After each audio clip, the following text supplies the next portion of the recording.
beautiful Rome in Italy. I'm here this week because the team from Newborn Brew has come, and Jordan and Jenny brought them here as a ginormous surprise for the staff, the people that have been serving the city of Pristina. And so behind me is, probably all blown out and overexposed, is the Colosseum. Our Airbnb is not far from there. You've got the ruins over here. Rome, it's a beautiful city. It's really dirty, but it is a beautiful city. There's street sweeper.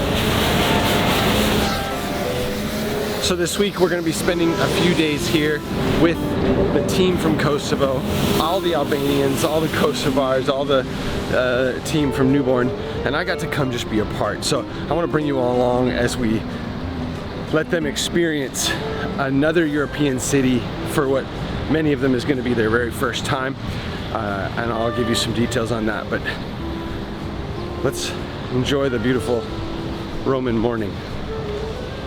It's loud, it smells like urine, but I had a delicious breakfast. And there's some age-old artifacts over there, so here we go. Look at all these Albanians ignoring the crosswalks.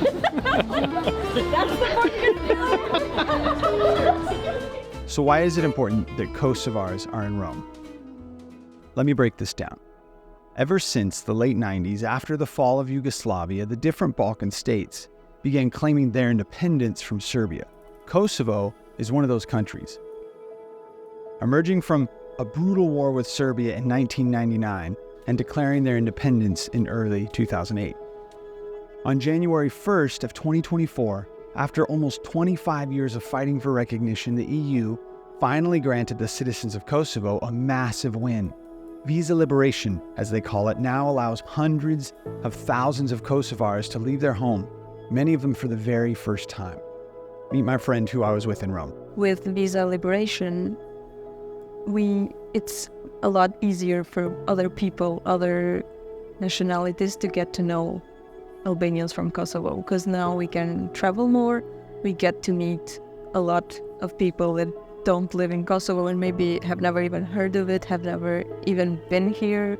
Like, they might have zero information about it, but when they meet you, they will have some information about it. It just lets the world know, oh, there's this small country in Europe, and suddenly they can travel. They couldn't travel before. I think it would be mind-blowing to a lot of people that we actually couldn't leave the country. Yeah. It's crazy how the freedom of movement allows you to be a part of and engage and develop your community. In the last couple episodes, I introduced you to Samuel. Samuel is a pastor and an evangelist in Pakistan who's doing just that, but he has no vehicle. So if you give today on nationsoutreach.org, we're going to be putting part of that right towards purchasing Sam a 4x4 vehicle that he can use to go around to the brick factories, to the sewing schools, and be a part of helping push that forward. So give on nationsoutreach.org, and we're going to get that guy a car. You have to be at tonight, that's dinner at 7 p.m. So from between now and 7 p.m., you can eat breakfast. Okay, even though it's less than 500 miles from their hometown, for these Albanians, this trip marked a really monumental moment for the way they saw the world. Being tourists in another part of the world, after being restrained for decades, signals a new era of hope for this tiny nation. I've actually spent a lot of nights in Kosovo.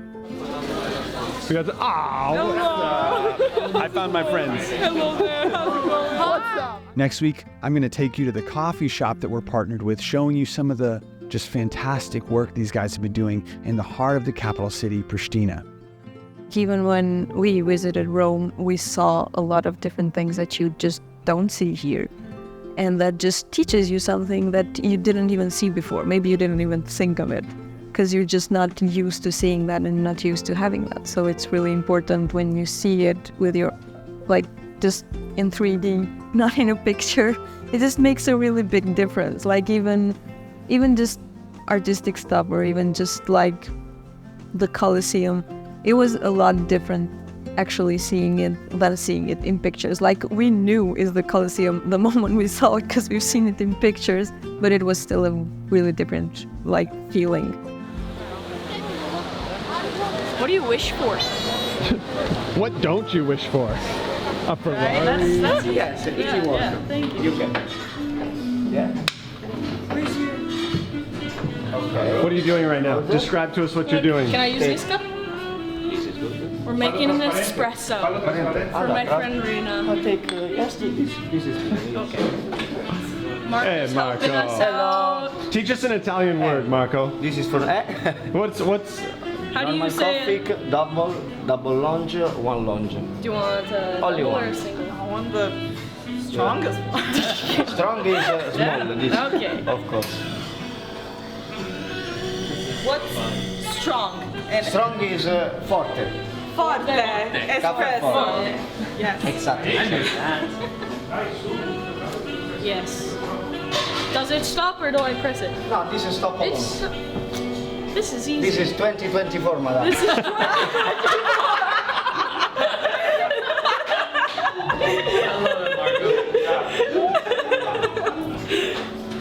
What? You're using the Albanian version One. no, yeah. of an espresso machine. Please show the camera the yeah, true get it. espresso Italian. Get in there, smile. Yeah. Mamma mia. It's for you. I just want to say this, traveling with these guys gave me an enormous amount of joy. Being present for so many incredible moments where there was laughter, some good food and bad food, some late nights wandering the city looking for gelato, and all these other little moments. As someone from the West, it's really easy for me to take for granted the normalcy of travel. Honestly, the vast majority of humanity has been restricted in some way or another, or their passport color limits their ability to move around the world. I've seen so many people deeply affected by wars, territorial disputes, or economic hindrances. So to see the world in this way really begins to shape what it means to me to be free. If you're watching this and you feel restricted in some way, be it by human force, economic restraint, or some other means, we really want you to know how deeply we care for you. That's partly why I've started this show. I'm really hoping to bring increased perspective throughout the nations of what's happening and invite others to be even the smallest part of the solution. I know we can't solve slavery overnight, we can't stop wars or influence governments, but what we can do is care for one another in moments of need and rush to each other's aid when we see injustice of some kind. Okay, if you want to support what we're doing in Kosovo with Newborn Brew, in Pakistan with Sam, or learn about any of our other current projects, go to nationsoutreach.org. We have lots of videos going up showing what God is doing around the world. So click here to keep watching, and we'll see you next week.